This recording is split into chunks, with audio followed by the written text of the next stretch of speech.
ዘውትር ለክስ መንስኤ የሚያደርጉት የአባይ ጉዳይና ግብጽና ሱዳን አሁንም በዚያ ጉዳይ አስመልክተው የተለያዩ የሐሰት ዘገባዎችን በማራገብ በኢትዮጵያ ላይ ክሳቸውን ማሰማታቸው እንደተለመደው ቀጥሏል። በያዝነው ሳምንት ዘ አረብ ዊክሊ በሱዳን የናይል ውሃ መጠን ቀንሷል የሚል ጉዳይ አስመልክቶ ያወጣው ሪፖርት በከፍተኛ ሁኔታ ትኩረትን የሳበና የግብጽና የሱዳን የተለመደው ፕሮፓጋንዳ የማራገብ ሂደት ማዕከል ሆኖ ቀጥሏል። ከዚህ ጋር ተያይዞ ደግሞ በሀገር ውስጥ የውሃና ኢነርጂ ሚኒስትሩ ዶክተር ሀብታሙ ኢተፋ በአባይ ጉዳይ ጋር ተያይዞ አንድ ከዚህ በፊት ከነበሩ ኒውትራል ምንላቸው ወይም ለዘብተኛ ከምንላቸው አቋሞች በተለየ መልኩ ጠንከር ያለ አቋም ያንጸባረቁበት አንድ ቃለ መጠይቅ ተሰምቷል። ሚኒስትሩ በዚህ የቃለ መጠይቅ ቆይታቸው የሌሎች ሀገራትን ተሞክሮ በመውሰድና ጥናት ላይ መሰረት በማድረግ ኢትዮጵያ ግብጽ ለአባይ ውሃ መክፈል ሊኖርባት ይገባል የሚል አንድ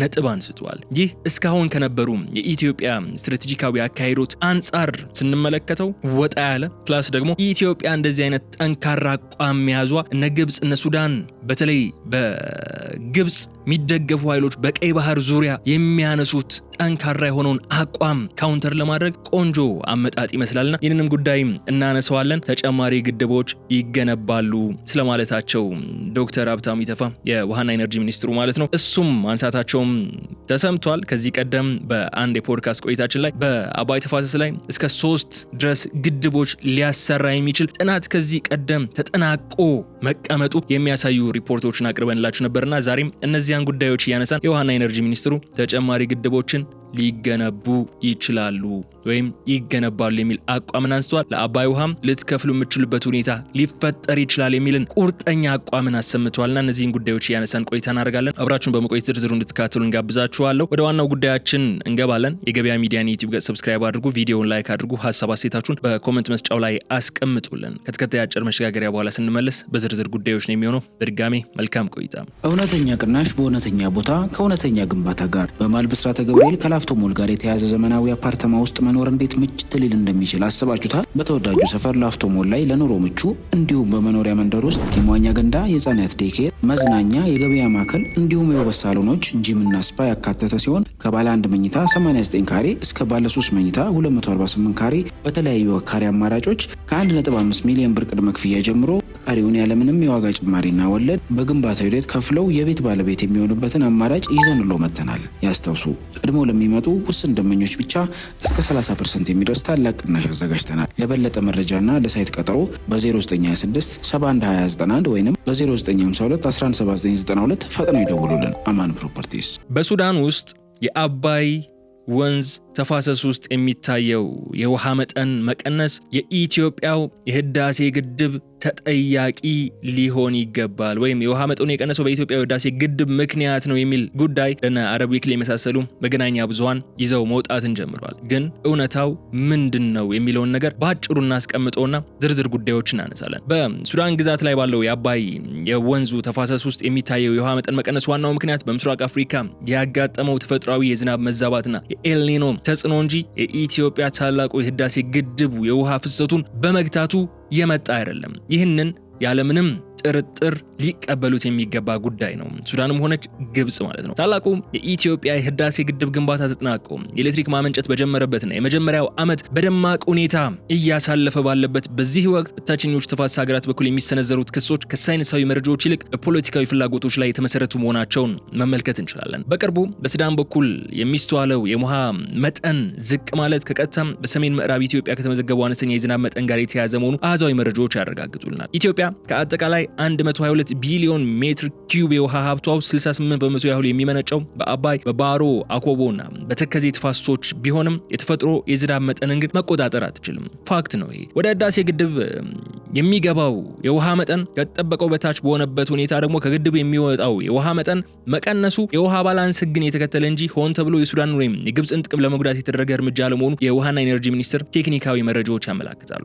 ለዘመናት የታችኞቹ ተፋሰስ ሀገራት የኢትዮጵያን የተፈጥሮ ሀብት ያለምንም ያለምንም ገደብና ያለምንም ክፍያ ብቻቸውን ሲጠቀሙበት የነበረው የታሪክ ምዕራፍ በህዳሴው ግድብ መመረቅ ምክንያት በመዘጋቱ አሁን የሚስተዋለው የተፈጥሮ ውሃ መቀነስ እንደ አጋጣሚ ተወስዶ በኢትዮጵያ ላይ ዲፕሎማሲያዊ ጫና ለመፍጠርም ጥቅም ላይ የዋለ ያለ ጉዳይ ሆኖ እናገኘዋለን። ግድቡ የውሃ ፍሰቱን ይዘጋል የሚለው ትርክት በተግባር እንደታየው ሁሉ የውሃ መዛባቱም ከግድቡ አሰራር ጋር ለማያያዝ የሚደረገው ጥረትም መሰረተ ቢስ መሆኑ በግልጽ ማስቀመጥ እንችላለን። በምስራቅ አፍሪካና በአባይ ተፋሰስ አካባቢ ያጋጠመው የኤልኒኖ አየር ንብረት መዛባት በኢትዮጵያ ወንዞች የውሃ መጠን ላይ ቀጥተኛ ተጽዕኖ በማሳደሩ ምክንያት የመጨረሻውና ዋናው ምክንያት ነው ለዚህ ውሃ የመቀነስ ሂደት። ተፈጥሯዊ የዝናብ መጠን በከፍተኛ ሁኔታ በመቀነሱ ምክንያት ወደ ህዳሴው ግድብ የውሃ ማከማቻ የሚገባው የውሃ መጠን መቀነሱ ግድቡ የሚያመነጨውን የኤሌክትሪክ ኃይል መጠንና ወደ ታችኛው ተፋሰስ የሚለቀቀው የውሃ መጠን ተፈጥሯዊ በሆነ መንገድ እንዲቀንስ ያደርገዋል። ኢትዮጵያ በዚሁ ዓመት ከህዳሴው ግድብና ከሌሎች ኃይል ማመንጫዎች አጠቃላይ 38 ጊጋዋት አወር ኤሌክትሪክ ለማመንጨት አቅዳ የነበረ ቢሆንም በቂ የውሃ ገቢ ባለመኖሩ ምክንያት ግን የማመንጨት አቅሙ በተወሰነ መጠንም ቢሆን ዝቅ ሊል እንደቻለ ይነሳል። አፕሮክሲሜትሊ እስከ 35 ጊጋዋት አወር ያህል ብቻ ነው የተመነጨው የሚሉ መረጃዎችም አሉ። ይህ አሃዝ በግልጽ የሚያሳየው ኢትዮጵያ ራሷ በተፈጥሯዊ የውሃ እጥረት ምክንያት የታቀደውን ያህል የኃይል መጠን ማመንጨት እንዳልቻለችና ችግሩ የተፈጥሮ እንጂ የሰው ሰራሽ እገዳ አለመሆኑን የሚያሳየው የግድቡ አሰራር ቴክኒካዊ መመሪያ የሚከተለው የውሃ ባላንስ አሰራር ሲሆን ይህም ማለት መሰላችሁ ወደ ግድቡ የገባው ውሃ መጠን ሲቀንስ ከግድቡ የሚወጣው የውሃ መጠንም በተመሳሳይ መልኩ ይቀንሳል። ኢትዮጵያ በግድቡ ውስጥ ከሚያስፈልገው አነስተኛ የውሃ መጠን ውጪ ውሃን ይዛ የማስቀረት ወይም የማገድ ዓላማ እንደሌላት ከዚህ ቀደም በተደጋጋሚ ተገልጿል። ከዚህ ይልቅ ግድቡ ለኃይል ማመንጫነት ብቻ የሚውል በመሆኑ ምክንያት ውሃው ተርባይኖችን አሽከርክሮ ቀጥታ ወደ ሱዳንና ግብጽ መፍሰሱን ነው የቀጠለው። በሳይንሳዊ መንገድ የተረጋገጠው የዝናብ መዛባት ወደ ጎን በመተው ግን በኢትዮጵያ ላይ ጣት መቀሰርና የአየር ንብረት ለውጥ ያመጣው ተፈጥሯዊ ሀቅ ለመካድ የሚደረገው ሙከራ ግን የተለመደው ግብጽ መራሹ የኢትዮጵያን ስም የማጥፋት ዘመቻ አካል አድርገን ነው ልንመለከተው የምንገባው። የታላቁ የህዳሴ ግድብ ዋና ዓላማ የኃይል ማመንጨት እንጂ ውሃን በመስኖ መልክ በከፍተኛ ሁኔታ አስቀርቶ የመጠቀም ዓላማ አይደለም። ግድቡ ከተገነባበትና የውሃ ማከማቻ ኩሬው ከተሰራበት አካባቢያዊ ጂኦግራፊያዊ አቀማመጥ በመነሳት ከግድቡ ዙሪያ የሚገኘው መሬት ለትልልቅ የግብርናና የመስኖ ልማቶች ምቹ አለመሆኑ መረጃዎች ያሳዩናል። ምንም እንኳን በግድቡ ዙሪያ እስከ 230 ሺህ ሄክታር የሚደርስ መሬት በፓምፕ በመሳብ መልማት የሚቻልበትን ዲዛይን የመስራት አቅም ቢኖርም ኢትዮጵያ ግን የታችኞቹን ተፋሰስ ሀገራት የውሃ ፍላጎት ግምት ውስጥ በማስገባት ውሃው ለፍጆታ ስልታ ከመጠቀም ይልቅ ለኃይል ማመንጫነት ብቻ በማዋል ውሃው ሳይቀንስ ወደ ታችኛው ተፋሰስ እንዲፈስ ነው እያደረገች ያለችው። ግድቡ በውስጡ የያዘው 74 ቢሊዮን ሜትር ኪዩብ የውሃ መጠን ለኃይል ማመንጫ ተርባይኖች የሚፈለገውን የውሃ ግፊት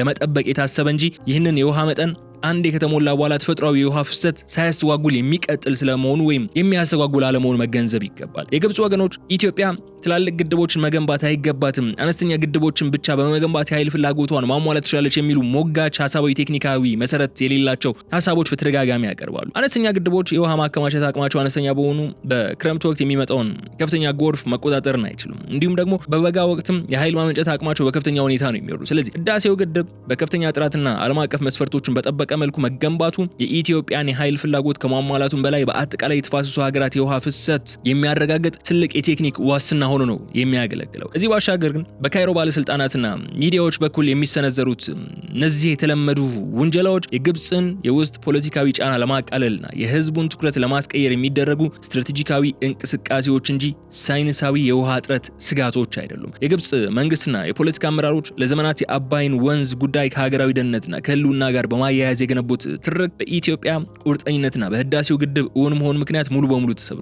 በካይሮ ለሚገኙ የፖለቲካ አመራሮች በስልጣን ላይ ለመቆየትና የሚፈጥሩት ትርክ ሲናጋ የሚመጣውን የህዝብ ጥያቄ ለመመከት ሲሉ በአባይ ወንዝ ላይ የሚከሰተውን ማንኛውም የተፈጥሮ የውሃ መቀነስ ሂደት እንኳን በኢትዮጵያ ላይ በማሳበብ እንደ ብቸኛ የፖለቲካ መዳኛ አድርገው ስለሚቆጥሩት ነው አሁንም እነዚህ አይነት መረጃዎች እየወጡ ያሉት። ከዚህ በተጨማሪ ግብጽ ራሷ ፊት ለፊት መጣ ኢትዮጵያን የመክሰስ አቅሟ እየተዳከመ ሲመጣ የሱዳንን ስም እንደ ሽፋን በመጠቀም እንዲሁም ለሱዳን ግድቦች ተቆርቋሪ መስላ በመቅረብ ቀጠናዊ ትርምስን ለመፍጠር እየሰራች ነው ያለችው። ሱዳን በቅርቡ ያስተናገደችውን በጦርነት ውስጥ የምትገኝ ሀገር እንደመሆኗ መጠን ያ ውድመት አጋጣሚ አድርጋ በመጠቀም የካይሮ ፖለቲከኞች የሱዳንን ድምጽ በመወከል ኢትዮጵያ ውሃ ቀንሳብናለች የሚል የሐሰት ፕሮፓጋንዳን ለማሰራጨት እየተንቀሳቀሱ ነው ያሉት። ነገር ግን የሱዳን ህዝብና የኢትዮጵያ ህዝብ ታሪካዊ፣ ባህላዊና የጎረቤትነት ቁርጠኝነት ያላቸው በመሆኑ የካይሮ የፖለቲካ ሴራ በሁለቱ ሀገራት ህዝቦች መካከል ያለውን ዘላቂ ወንድማማችነትና የጋራ ጥቅም ሙሉ በሙሉ ሊያፈርሰው የሚችል አይደለም። የታችኞቹ ተፋሰስ ሀገራት በተለይም ግብጽ አሁንም ድረስ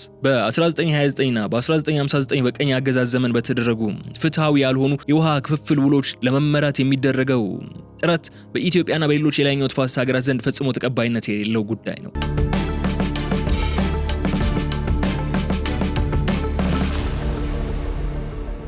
እነዚህ የቀኝ አገዛዝ ውሎች ኢትዮጵያ 86% የሚሆነውን የአባይ ውሃ ምታበረክት ሆና ሳለች 0% ድርሻ እንዲኖራት ያደረጉና የላይኛውን ተፋሰስ ሀገራት ሉዓላዊ መብትን የገፈፉ ነበሩ። ይህ ፍትሃዊ ያልሆነ አሰራር ለመቀየር ኢትዮጵያ መሪነቱን በመውሰድ ባከናወነቻቸው የዲፕሎማሲ ስራዎች የአባይ ተፋሰስ ሀገራት የጋራ የትብብር ማዕቀፍ ስምምነት ወይም CFA እንዲቀረጽና እንዲጸድቅ ከፍተኛ ስራን ሰርታለች። ደቡብ ሱዳን ጨምሮ 6 የተፋሰሱ ሀገራት ስምምነቱን በፓርላማዎቻቸው ማጽደቃቸው ደግሞ የቀኝ ግዛት ውሎችን የታሪክ አቧራ እንዲለብሱና ትልቅ የታሪክና የህግ ድል እንዲመዘገብ ያደረገ አጋጣሚ ነበር። ይህ የትብብር ማዕቀፍ ወደ አባይ ተፋሰስ ኮሚሽን የሚሸጋገርም ሲሆን ዋና ዓላማውም መሰላቸው የሁሉም ተፋሰስ ሀገራት ፍትሃዊና ምክንያታዊ የውሃ አጠቃቀምን ማረጋገጥ ነው። ግብጽና ሱዳን ይህንን ህጋዊና ፍትሃዊ ማዕቀፍ ከመቀበል ይልቅ አሁንም የቀኝ ግዛት አስተሳሰብን ለማስቀጠል የሚሮጡት ሩጫ አፍሪካውያን ችግሮቻቸውን በራሳቸው መንገድ የመፍታት መብታቸውን የሚቃወም ነው። ኢትዮጵያ በህዳሴው ግድብ ግንባታ ይህንን ፍትሃዊ ያልሆነ የታሪክ እስር ስለሰበረች አሁን ያላቸው አማራጭ በCFA ማዕቀፍ ስር በመሰብሰብ በጋራ ማደግ ብቻ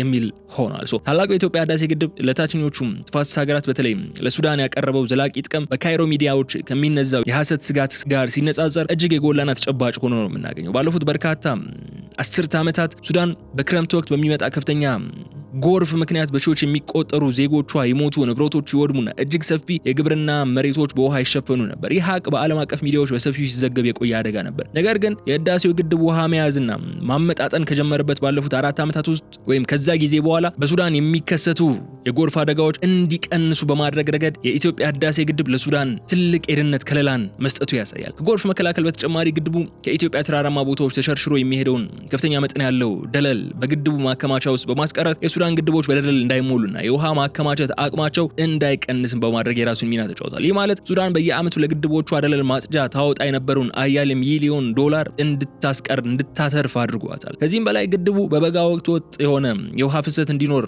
በማድረጉ የሱዳን የኤሌክትሪክ ኃይል ማመንጫዎችና የመስኖ ልማቶች ዓመቱን ሙሉ ሳይስተጓጎሉ እንዲሰሩ በማድረግም የራሱን ሚና ይጫወታል። ኢትዮጵያ እነዚህን ሁሉ አገልግሎቶችና የተፈጥሮ ጥቃቶችን የመከላከል ስራዎች ለታችኞቹ ሀገራት ያለምንም ክፍያ እያቀረበች ባለችበት ሁኔታ ነው ታዲያ የተፈጥሮ የውሃ መቀነስ ምክንያት በማድረግ የሚቀርበው ክስ አስገራሚና አሳዛኝ የሚያደርገው። ኢትዮጵያ ሀገራዊ የኤሌክትሪክ ስርጭትን ለማረጋገጥና ከ130 ሚሊዮን በላይ የሚሆነውን ህዝቧን ህይወት ለማሻሻል በአባይ፣ በባሮ፣ በተከዜ ተፋሰሶች ላይ ተጨማሪ ትልቅ የውሃና የኃይል ልማት ፕሮጀክቶችን ለመገንባትም እየሰራች ነው ያለችው። ህዳሴው ግድብ የኢትዮጵያውያን የብቃትና የመቻል ማሳያ እንጂ የመጨረሻው ፕሮጀክት እንዳልሆነ የውሃና ኢነርጂ ሚኒስትሩ ዶክተር ሀብታሙ ኢተፋ በቃለ መጠይቃቸው ወቅት አንስተዋል። በተለይ ከፍተኛ የውሃ አቅም ባለው የባሮ ወንዝ ላይና ወደ አባይ ወንዝ ከሚገቡት ወንዞች መካከል ከ40% በላይ የውሃ አስተዋጽኦ ባለው የጤሳ ወንዝ ላይ እንዲሁም በአንገር ወንዝ ላይ አዳዲስ የኃይል ማመንጫ ግድቦችን ለመገንባት ጥናቶችና ስራዎች ስለመጀመራቸውም ይነሳል። እነዚህ ፕሮጀክቶች ኢትዮጵያ በሀገር ውስጥ ያለውን የኃይል ፍላጎት ከመሙላታቸውን በላይ ለጎረቤት ሀገራት የሚላከውን የኤሌክትሪክ ኃይል መጠንም በከፍተኛ ሁኔታ የሚያሳድጉ ናቸው። ግብጽ ኢትዮጵያ ተጨማሪ ግድቦችን እንዳትገነባ ለማድረግ ዓለም አቀፍ የፋይናንስ ተቋማት እንደ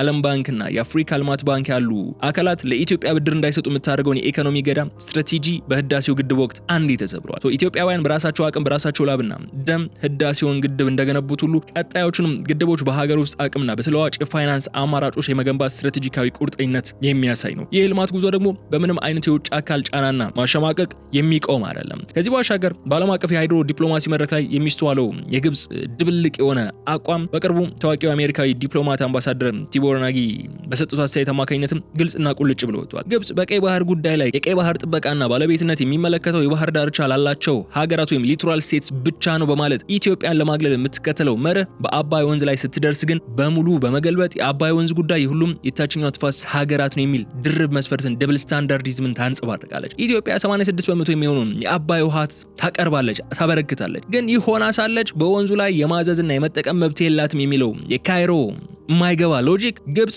0% የውሃ አስተዋጽኦ ያገኘች በቀይ ባህር ላይ ግን ሙሉ ባለቤት ነኝ ከምትለው አቋም ጋር የሚጋጭ ነው። የኔ ነው ያንተም ግን ታጋራኛለህ የሚለው የግብጽ ፖሊሲ በዓለም አቀፍ ሕግና ፍትህ አሰራር ዘንድም ፍጹም ተቀባይነት የሌለው ጉዳይ ነው። ኢትዮጵያ 130 ሚሊዮን ህዝቧን ይዛ በታሸገ መልክ ልትቀጥል አትችልም። ተከባ ባህር በር ሳይኖራት ተዘግቶባት ልትኖር አትችልም። በዛ መልኩ መቀጠል አይቻልም። ስለዚህ ለአባይ ወንዝ ፍትሃዊ ተጠቃሚነት የሚደረገው ትግል በቀይ ባህርና በባህር በር ፍላጎት ላይም ተመሳሳይ ህጋዊና ፍትሃዊ መርህን የተከተለ ነው መሆን ያለበት። ከዚህ በተጨማሪ ኢትዮጵያ በአባይ ተፋሰስ ላይ በየዓመቱ የምትተክላቸውን በቢሊዮን የሚቆጠሩ ችግኞችና የምታከናውነው የአፈርና የውሃ ጥበቃ ስራም ለወንዙ ህልውና ትልቅ አስተዋጽኦ ያበረከተ ባለበት ሁኔታ በዓለም አቀፍ ደረጃ የሚሰራበትን ፔመንት ፎር ኢኮሲስተም ሰርቪስ ወይም የኢኮሲስተም አገልግሎት ክፍያ መርህን ይዛ መከራከር የምትችልበት ጠንከር ያለ የዲፕሎማሲና የህግ ባርጌኒንግ ፓወርም አላት ኢትዮጵያ። በካይሮ ዩኒቨርሲቲና በአሌክሳንድሪያ ዩኒቨርሲቲ የሚገኙ የደህንነትና የውሃ ተመራማሪዎች በሐሰተኛ ዳታና በተሰራጩ መረጃዎች ፕሮፓጋንዳ ላይ የተመሰረቱ የሳይንስ ወረቀቶችን በዓለም አቀፍ ጆርናሎች ላይ በማሳተም ኢትዮጵያን ለማስወቀፍ ሰፊ ዘመቻ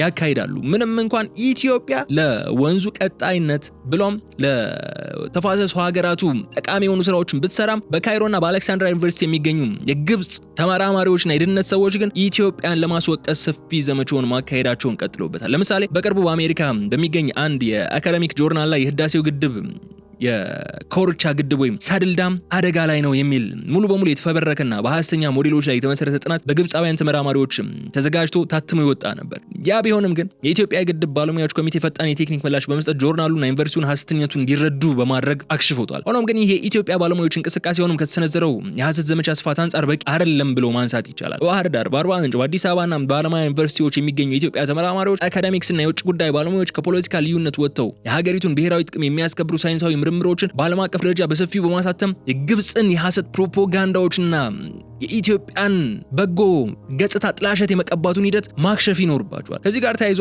የኢትዮጵያ ሚዲያዎች፣ የዲያስፖራው ማህበረሰብ፣ የግብጽ ሚዲያዎች የሚያሰራጩትን የተዛባ ምስልና ሐሰተኛ መረጃ በየቀኑ ተከታትለው የመስበርና እውነታውን ለዓለም የማሳወቅ ኃላፊነታቸውን ሊወጡ ይገባል። የሃይድሮ ዲፕሎማሲ ፎረሞች ማጠናከርና የኢትዮጵያን እውነተኛ የልማት ገጽታ በሚዲያ ሰፊ ሽፋኖችን በመስጠትም የካይሮ የሐሰት ናሬቲቭ ለመደርመስ ወሳኝ ስትራቴጂ ተደርጎ ሊቀረጽ የሚገባው ነው። ለምን ከተባለ ካይሮ የኢትዮጵያን ስም በማጠልሸት ነው የአባይ ጉዳይን ዲፕሎማሲያዊ ሂደት ለመምራት እየሞከረች ያለችው። ቴክኒካል የሆኑ ሳይንቲፊክ የሆኑ መረጃዎችን አቅርባ መሞገት አትችልም። ግድቡ በዚህ መልኩ እኛ ላይ ጉዳት ያሳድራል ብላ ልታቀርባቸው የምችላቸው መረጃዎች ስለሌሉ በዲፋሜሽን በፕሮፓጋንዳ ነው ዲፕሎማሲውን ለመምራት እየሞከረች ያለችው። ይህንን ደግሞ በማክሸፍ ረገድ ሁላችንም የራሳችን የሆነ ሚናን መወጣት ይጠበቅብናል።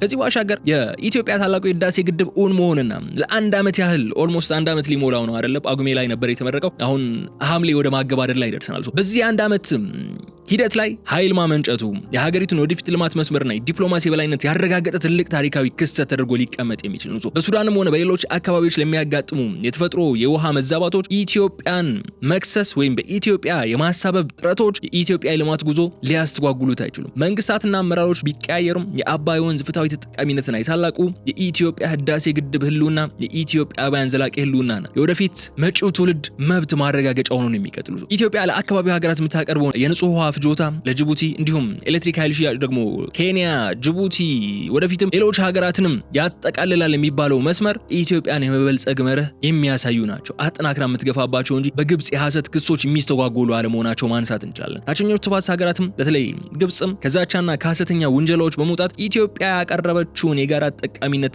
ጥሪ በመቀበል እንዲሁም በሲኤፍኤ ማዕቀፍ ስር በመሰብሰብ የጋራ ልማት ማረጋገጥ ብቸኛውና ትክክለኛው መንገድ እንደሆነ ማመንና መቀበል ይገባታል። ሌላ በኩል በካይሮና በሱዳን ፖለቲከኞች በኩል ግድቡ በአካባቢ ጥበቃና በስነ ምህዳር ላይ ከፍተኛ ጉዳት ያደርሳል ተብሎ የሚነዛው የሐሰት ናሬቲቭ ተረክም አለ። በሳይንሳዊ መረጃዎችና በጂኦግራፊያዊ እውነቶች ሙሉ በሙሉ ውድቅ የሚደረገው ክስ ማለት ነው። የታላቁ ህዳሴ ግድብ የውሃ ማከማቻ ኩሬ በተፈጠረበት የቤንሻንጉል ጉሙዝ ክልል አዲስ የሆነ አነስተኛ የአየር ንብረት ወይም ማይክሮ ክላይሜት እንዲፈጠር አድርጓል። ይህ ክስተት በአካባቢው የአየር እርጥበት እንዲጨምር፣ የዝናብ ስርጭት እንዲሻሻል እንዲሁም ቀደም ሲል ደረቅ የነበሩ አካባቢዎች እንዲያንሰራሩ በማድረግ የዱር አራዊትና የውሃ አካላት ህይወት እንዲሻሻል እንዲበለጽግ አግዟል። ከዚህም በላይ በሳይንሳዊ መንገድ ሲሰላም በህዳሴው ግድብ የውሃ ማከማቻ ኩሬ ውስጥ የሚከሰተው የውሃ ትነት ወይም ኢቫፖሬሽን መጠን ግብጽ ውስጥ ከሚገኘው የአስዋን ግድብ ሲነጻጸር እጅግ አነስተኛ ሆኖ እናገኘዋለን። ግብጽ አስዋን ግድብን የገነባችበት ናስር ሐይቅ በሚገኝበት ሰሃራ በረሃ ውስጥ ከፍተኛ የሙቀት መጠንና የንፋስ ግፊት በመኖሩ በየዓመቱ እስከ 12 ቢሊዮን ሜትር ኪዩብ የሚደርስ የአባይ ውሃ በትነት ምክንያት ይባክናል። በአንጻሩ የህዳሴው ግድብ የተገነባበት ቦታ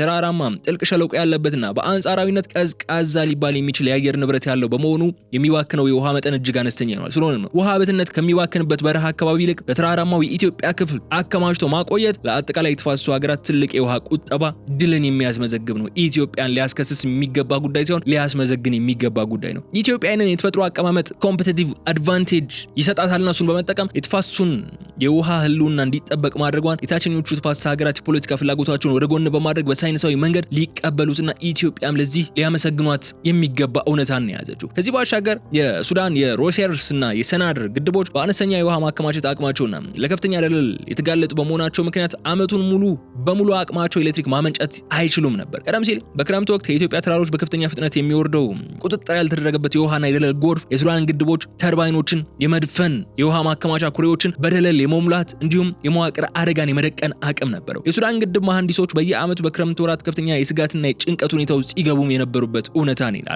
ነገር ግን የታላቁ የኢትዮጵያ ህዳሴ ግድብ ግንባታ መጠናቀቁና የውሃ ፍሰቱን ማመጣጠን ሬጉሌትድ ፍሎው መጀመሩ የሱዳን ግድቦች የደህንነት ስጋት ሙሉ በሙሉ እንዲወገድ ያደረገ አቅምን ፈጥሯል። ግድቡ በክረምት የሚመጣውን ከፍተኛ ጎርፍና ደለል በራሱ ማከማቻ ውስጥ አስቀርቶ ወጥና የተስተካከለ የውሃ መጠን አመቱን ሙሉ ወደ ሱዳን እንዲፈስ ነው የሚያደርጉት። የሱዳን ግድቦች በበጋ ወቅትም ሳይቀር በበቂ የውሃ ግፊት የኤሌክትሪክ ማመንጨት እንዲቀጥሉና የመስኖ ልማቶቻቸውን ሳያስተጓጉሉ እንዲሰሩ ነው የሚያስችላቸው። ሱዳን የህዳሴውን ግድብ የውሃ ፍሰት መረጃ በየቀኑ በቴክኒክ ደረጃ የምታገኝበት አሰራር የተዘረጋ ቢሆንም ይህ የሱዳን የውሃ ሀብት አሰራር በጥሩ ሁኔታ እንዲመራ ነው ያደረገው። በቴክኒክና በሳይንስ ደረጃ የሱዳን ሀገራዊ ጥቅምና የግድቦቹ ደህንነት በህዳሴው ግድብ ምክንያት ሙሉ በሙሉ የተረጋገጠ ሆኖ እያለ በካይሮ ፖለቲካ ተጽዕኖ ስር በመውደቅ የሚቀርቡ አቤቱታዎችም ከምድር ላይ እውነታ ጋር ሙሉ በሙሉ የሚጋጩ ሆኖ ነው የምናገኛቸው። ከዚህ ባሻገር በቅርቡ በምስራቅ አፍሪካና በህንድ ውቅያኖስ አካባቢ የሚስተዋለውን የጂኦፖለቲካ ፉክክር ከአባይ ወንዝ ፍትሃዊ ተጠቃሚነት ጥያቄ ጋርም ቀጥተኛ ቁርኝነት ያለው ነው። ግብጽ በሱዳን ውስጥ ግጭትና በሶማሊያ ያለውን ሁኔታ ሽፋን በማድረግ በኢትዮጵያ ዙሪያ የምታደርገው ወታደራዊና ዲፕሎማሲያዊ እንቅስቃሴ የኢትዮጵያን ሀገራዊ ትኩረት ለማስቀየርና በህዳሴው ግድብ ላይ የተጎናጸፈችውን የዲፕሎማሲ በላይነት ለመቀነስ የሚደረግ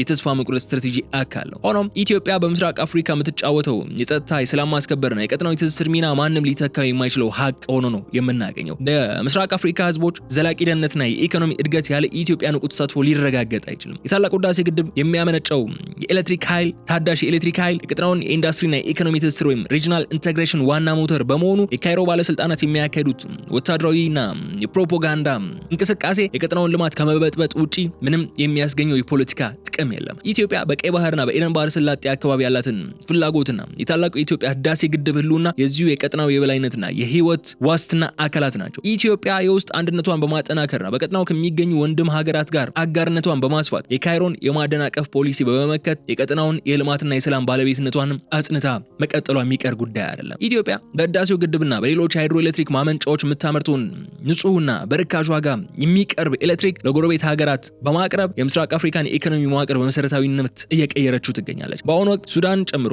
ኬንያ፣ ጅቡቲ ከኢትዮጵያ በከፍተኛ መጠን ኤሌክትሪክ ገዝተው በመጠቀም ላይ የሚገኙ ሀገራት ናቸው። ከዚህ ባሻገር ታንዛኒያ፣ ኡጋንዳ እንዲሁም ደቡብ ሱዳንም ከኢትዮጵያ የኃይል መረብ ወይም ናሽናል ግሪድ ጋር ለመቀላቀል የመሰረተ ልማት ዝርጋታና የስምምነት ስራዎች አጠናቀው እየተንቀሳቀሱ ነው ያሉት። ይህ ኃይል ትስስር ለጎረቤት ሀገራት የኢንዱስትሪ መስፋፋት፣ ለከተሞች መብራት አቅርቦትና ለዜጎቻቸው ህይወት መሻሻል ከፍተኛ አስተዋጽኦን ነው እያበረከተ ያለው። ከዚህም በላይ በሀገራቱ መካከል የጠበቀ የጋራ ኢኮኖሚያዊ ጥቅም ወይም ኢንተርዲፔንደንስ በመፈጠሩ አካባቢው ከጦርነትና ከግጭት ቀጠናነት ወደ የጋራ ልማትና የኢኮኖሚ ትስስር ማዕከልነት እንዲሻገር ማስችሏል። ግብጽ ኢትዮጵያን በዲፕሎማሲና በኢኮኖሚ ለማገለል የምታደርገው ጥረት እነዚህ የኤሌክትሪክ ኃይል ተጠቃሚ የሆኑ ሀገራት ከኢትዮጵያ ጋር ያላቸውን የልማት አጋርነት ከመቼውም ጊዜ በላይ የሚያጠናክሩበትን ሁኔታን ነው የሚፈጥረው። የኢትዮጵያ የኃይል ልማት የጎረቤቶቿ ልማት መሆኑን በተግባር በመረጋገጡ ምክንያት የካይሮ የገለልተኛነት ፖሊሲ በራሷ በቀጠናው ሀገራት ዘንድ ተቀባይነት እያጣ ነው እየመጣ ያለው።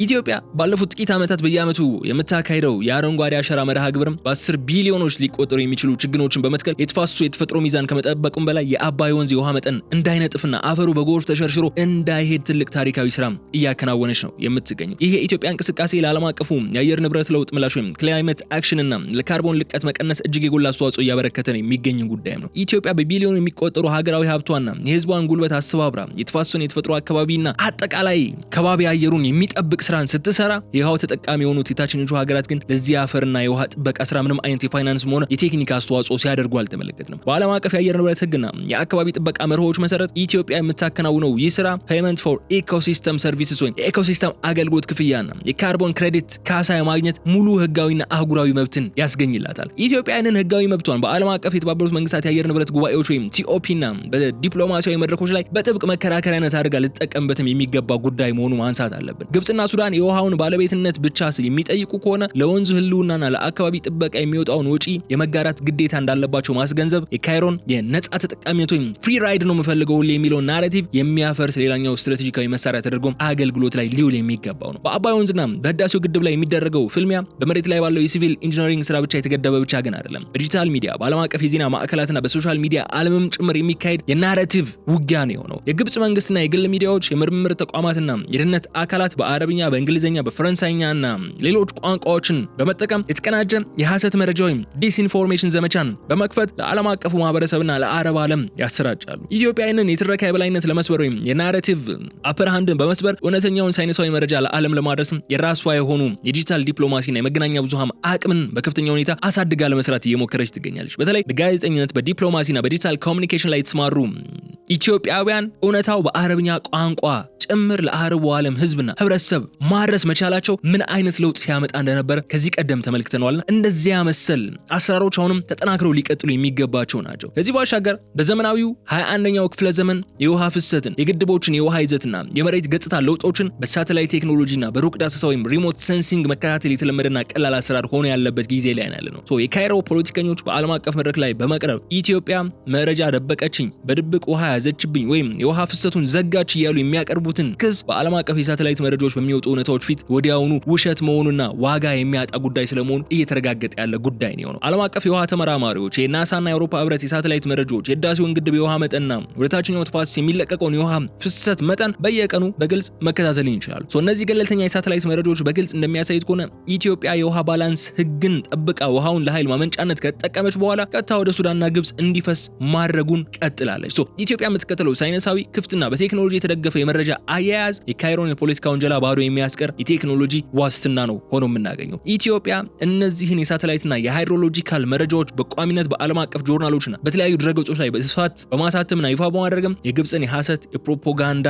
ዘመቻ በቴክኖሎጂና በዳታ የመምታት ስትራቴጂዋንም አጠናክራ ነው መቀጠል የሚገባል። የግብጽ የአባይን ጉዳይ ወደ ተባበሩት መንግስታት ድርጅት የሴኩሪቲ ካውንስል ዩኤንኤስሲና ወደ አረብ ሊግ በመውሰድ ዓለም አቀፋዊ የፖለቲካና ወታደራዊ ጫና በኢትዮጵያ ላይ ለመፍጠርም ስታደርጋቸው የነበሩ ተደጋጋሚ ሙከራዎች አሉ። በኢትዮጵያ ጽኑና መርህ አቀፍ አቋም ምክንያት ሙሉ በሙሉ ከንቱ ሆነው ነው የቀሩት። ኢትዮጵያ የአፍሪካ ችግሮች በአፍሪካውያን መፍትሄ ማግኘት ይገባቸዋል የሚለውን የአፍሪካ ህብረት ኤዩ መርህን በጥብቅ በማስጠበቅ የሶስትዮሽ ድርድሩ በህብረቱ ጥላ ስር እንዲካሄድ ብቻ ማድረግ እንችላለች። ይህ አካሄድ የፓን አፍሪካኒዝምን መንፈስ ያጠናከረ የቀኝ አገዛዝ አስተሳሰብ ያላቸው ውጫዊ ኃይሎች በወንዙ ጉዳይ ላይ ውስጥ ገብተው ቀጥናውን እንዳያምሱና አህጉራዊ ሉዓላዊነትን እንዳይጋፉ ያደረገም ትልቅ ዲፕሎማሲያዊ ድል ነው ለኢትዮጵያ። አፍሪካ ህብረት ድርድሩን በመምራት ኢትዮጵያ በራሷ የተፈጥሮ ሀብት የመጠቀም መብቷን የሚቀማ ምንም አይነት ውሳኔ እንዳያስተላልፍም አድርጓል። ግብጽ አሁንም ቢሆን ግን ጉዳዩ ከአፍሪካ ህብረት ማዕቀፍ ውጭ ለማውጣት የምታደርገው ጥረት አህጉራዊ ተቋማትን የማዋረድና የአፍሪካውያንን የመፍትሄ አቅም የመካድ አመለካከት ተደርጎ ሊወሰድ የሚችል ጉዳይ ነው። ይህንን ብለን ግን የዕለቱን የፖድካስት ቆይታችን ስናጠቃልለው የተከበራችሁም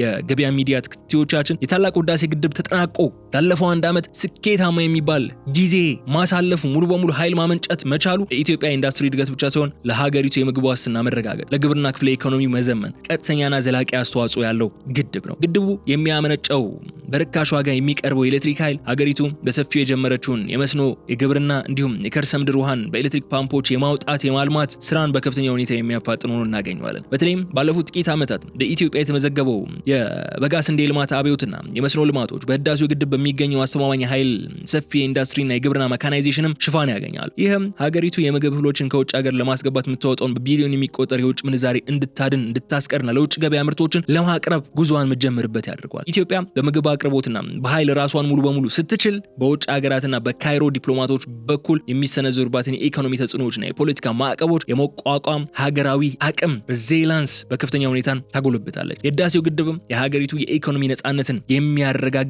ዋናው የትራንስፎርሜሽን መሰረት ሆኖ ያገለግላል በማለት የዕለቱን የፖድካስት መሰናዷችን እዚህ ላይ እንቋጫለን። የተከበራችሁም የገበያ ሚዲያ ተከታታዮቻችን አብራችሁን በመቆየት ስለተከታተላችሁ ስለነበራችሁ እጅግ አድርጌ አመሰግናችኋለሁ። የገበያ ሚዲያን የዩቲዩብ ገጽ ሰብስክራይብ አድርጉ፣ ቪዲዮውን ላይክ አድርጉ፣ ሀሳብ አስተያየታችሁን በኮሜንት መስጫው ላይ አስቀምጡልን። በቀጣይ በሌላ ጉዳይ መልሰን እንገናኛለን። እስከዚያ ድረስ ግን በቸር ሰንብቱልኝ። ሰላም። እውነተኛ ቅናሽ በእውነተኛ ቦታ ከእውነተኛ ግንባታ ጋር በመሃል ብስራተ ገብርኤል ከላፍቶ ሞል ጋር የተያዘ ዘመናዊ አፓርተማ ውስጥ መኖር እንዴት ምችት ሊል እንደሚችል አስባችሁታል? በተወዳጁ ሰፈር ላፍቶ ሞል ላይ ለኑሮ ምቹ እንዲሁም በመኖሪያ መንደር ውስጥ የመዋኛ ገንዳ፣ የህፃናት ዴይኬር፣ መዝናኛ፣ የገበያ ማዕከል እንዲሁም የውበት ሳሎኖች፣ ጂምና ስፓ ያካተተ ሲሆን ከባለ 1 መኝታ 89 ካሬ እስከ ባለ 3 መኝታ 248 ካሬ በተለያዩ ካሬ አማራጮች ከ1.5 ሚሊዮን ብር ቅድመ ክፍያ ጀምሮ ቀሪውን ያለምንም የዋጋ ጭማሪና ወለድ በግንባታ ሂደት ከፍለው የቤት ባለቤት የሚሆኑበትን አማራጭ ይዘንሎ መጥተናል። ያስታውሱ፣ ቀድሞ ለሚመጡ ውስን ደንበኞች ብቻ እስከ 30% የሚደርስ ታላቅ ቅናሽ አዘጋጅተናል። ለበለጠ መረጃና ለሳይት ቀጠሮ